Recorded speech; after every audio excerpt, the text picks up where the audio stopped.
חברים, היום נספר את פרשת יתרו, ובפרשת יתרו אנחנו לומדים על יתרו, החותן של משה. שמעתי את כל הדברים הנהדרים שקרו לעם ישראל, את כל הניסים.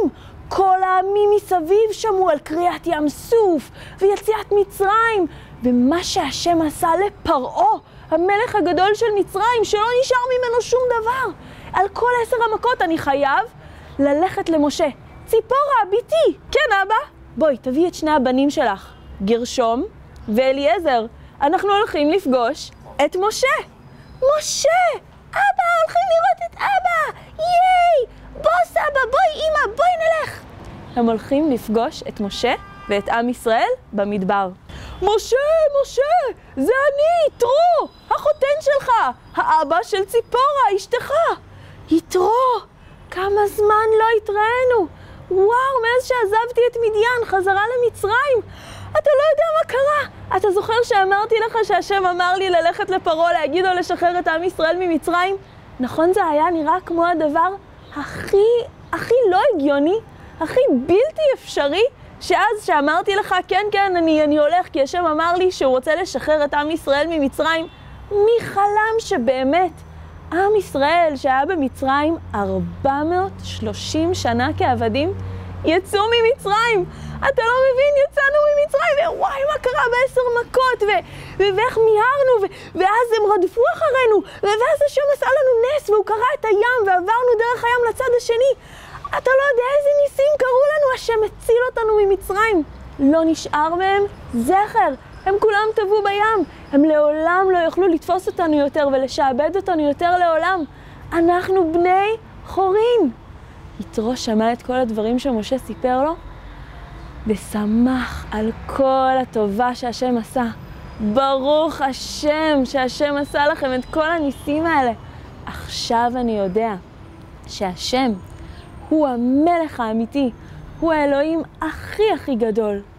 וואו, אבל אתה אפילו לא מעם ישראל ואתה אומר את זה. אתה הכהן של מדיין. אבל אחרי כל הסיפורים האלה, מי לא יכול להאמין שהשם הוא האלוהים הכי גדול והאמיתי? וואו, אני כל כך שמח שבאתי לראות אותך. למחרת, משה יושב לשפוט את העם. כל האנשים באים אל משה עם כל הבעיות שלהם. משה, אני לא יודע מה לעשות. השכן שלי לקח את הפרה שלי ולא מחזיר. אני אשאל את השם. משה, אני לא יודעת מה לעשות. התערבב לי בשר וחלב ביחד ואני לא יודעת מה לעשות עם הסיר עכשיו. אני בישלתי עם כף בשרית בתוך סיר חלבי ומה אני עושה עכשיו? אני לא יודע, אני אשאל את השם. שנייה, אני אשאל את השם. משה, אני לא יודע מה לעשות, יש לי בעיה, אני וחבר שלי רבים, הוא לקח את הטלית שלי ואני אומר שהטלית היא שלי והוא לא מסכים להחזיר לי אותה. וואו, בעיה גדולה, שנייה, אני אשאל את השם. משה רבינו, התרנגולת שלי הטילה ביצה בשבת ואני רציתי לדעת האם מותר לאכול את הביצה הזאת שהטילה בשבת או אם אסור לאכול את הביצה הזאת שהטילה בשבת. אני לא יודע, אני אשאל את השם. ככה כל היום מהבוקר ועד הערב כולם באו למשה לשאול אותו עוד ועוד שאלות, רק את משה, כי רק הוא ידע את החוקים של השם.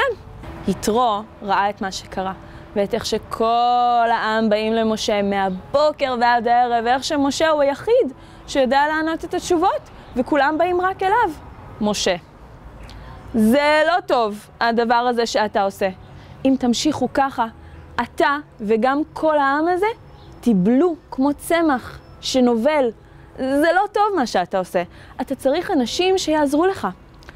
תלך לעם ותבחר מכל העם אנשי חיל, אנשי אמת, אנשים ששונאים בצע, שלא ייקחו שוחד, אנשים שיש להם מספיק כסף משל עצמם.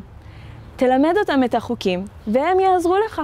יהיו שרי מאות, שאחראים על 100 אנשים, שרי 50 שאחראים על 50 אנשים, שרי 10, ואם להם יהיה קשה, אז הם יפנו את השאלות, אחרי שהעם עבר מהשרי 100 לשרי 50 לשרי 10, אם הם עדיין לא ידעו את התשובה, אז שיפנו את השאלות הכי קשות, ורק את השאלות האלה אליך. ככה אתה תשרוד, אחרת אתם לא תחזיקו מעמד הרבה זמן. וואו, יתרו, זה רעיון מדהים. וואו, יתרו, אתה יודע מה? זה רעיון כזה טוב, אני הולך לעשות את זה עכשיו. משה הלך לעם ומצא אנשי חיל, ושם אותם על העם כשרים. העם שאל אותם את השאלות, ורק את השאלות הכי קשות הפנו למשה. ולמשה היה פחות עבודה, היה לו יותר זמן ויותר כוח.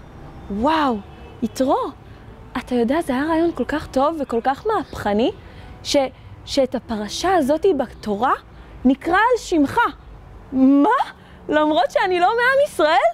כן, אתה חוללת מהפכה באיך שאנחנו מלמדים את התורה, באיך שאנחנו בכלל מאורגנים. יתרו, תודה רבה, תודה שבאת. על עוד דבר, אני חוזר למדיין. להתראות, תהנו במסע שלכם במדבר, לעבר ארץ ישראל. ויתרו חוזר למדיין, ועם ישראל ממשיכים במסע שלהם במדבר. בחודש השלישי, אחרי שעם ישראל יוצאים ממצרים, הם מגיעים למדבר סיני. שם משה עולה אל ההר, אל השם. השם מדבר אליו ואומר לו, אתה ראית שהוצאתי את עם ישראל ממצרים, ונשאתי אותם על כנפי נשרים והבאתי אותם אליי, כדי שהם יהיו לי עם סגולה. לך ותגיד להם את הדברים שאני אומר לך. אבל לפני כן, תגיד להם להתכונן. עוד 3 ימים אני הולך לדבר איתם. בסדר, אני אגיד להם. עם ישראל, תקשיבו, עוד 3 ימים השם הולך לרדת אלינו ולדבר איתנו. אתם תראו איך שהוא מדבר איתי, ואתם תאמינו בו, כי אתם תראו אותו מדבר אליי. תקשיבו, כולכם צריכים לחבס את הבגדים שלכם. אתם צריכים לעשות כביסה, ולהיות מוכנים ככה ליום השלישי. ואל תעלו על ההר, בסדר? כל עם ישראל מתכונן, מחבס את הבגדים שלהם, לובש בגדים מכובסים. ביום השלישי פתאום נשמעים ברקים וקולות, והשם קורא למשה מהר אליו להר. השם, קראת לי, מה קרה? השם אומר לו, תגיד לעם ישראל שלא יעלו להר, בשום אופן. כבר אמרתי להם מה שאמרת לי. כבר אמרתי להם לא לעלות להר, הם לא יעלו, אני אמרתי להם. משה, השם אומר לו, לך, תרד, תגיד להם שוב פעם, לא לעלות להר, אפילו לא לגעת בקצה שלו. בסדר, למרות שכבר אמרתי? בסדר. משה יורד מההר להגיד להם לא לעלות, ואיך שהוא יורד אל עם ישראל, השם מתחיל להגיד את 10 הדיברות. אנוכי השם אלוקיך, לא יהיה לך אלוהים אחרים על פניי. לא לעבוד אף אל אחר או להאמין באף אל אחר חוץ מהשם. לא לעשות תמונה של אלוהים או פסל של אלוהים, אין לו דמות או גוף. לא לשאת את שם השם לשווא, לא להגיד את השם שלו סתם. לזכור את יום השבת לקודשו. לעבוד 6 ימים, וביום השביעי לנוח. הדיבר החמישי שהשם אומר, הדיבר שאני הכי אוהבת, לכבד את אבא ואמא. כמה חשוב לעשות כיבוד הורים. ואז את 5 הדיברות האחרונות. לא תרצח, לא תנאף, לא תגנוב, לא תענה ברעך עד שקר, ולא תחמוד. לא לרצות דברים שלחבר שלך יש, ולך אין. וואו, 10 הדיברות. איזה מצוות חשובות. אנחנו הולכים גם ללמוד עוד מצוות בשבוע הבא. אבל אלה 10 הדיברות, וואו, כמה מיוחד. ילדים, אני מזמין אתכם ללכת לבית כנסת השבת ולשמוע את 10 הדיברות מוקראים מתוך התורה. וואו, רעיון מעולה. אחלה. אתה יודע מה? זה רעיון מצוין. אני חושבת שאני אקח את הילדים שלי לבית כנסת השבת כדי לשמוע את 10 הדיברות. נהדר! אז שיהיה לכולכם שבת שלום! ותודה שלמדתם יחד איתנו את פרשת יתרו.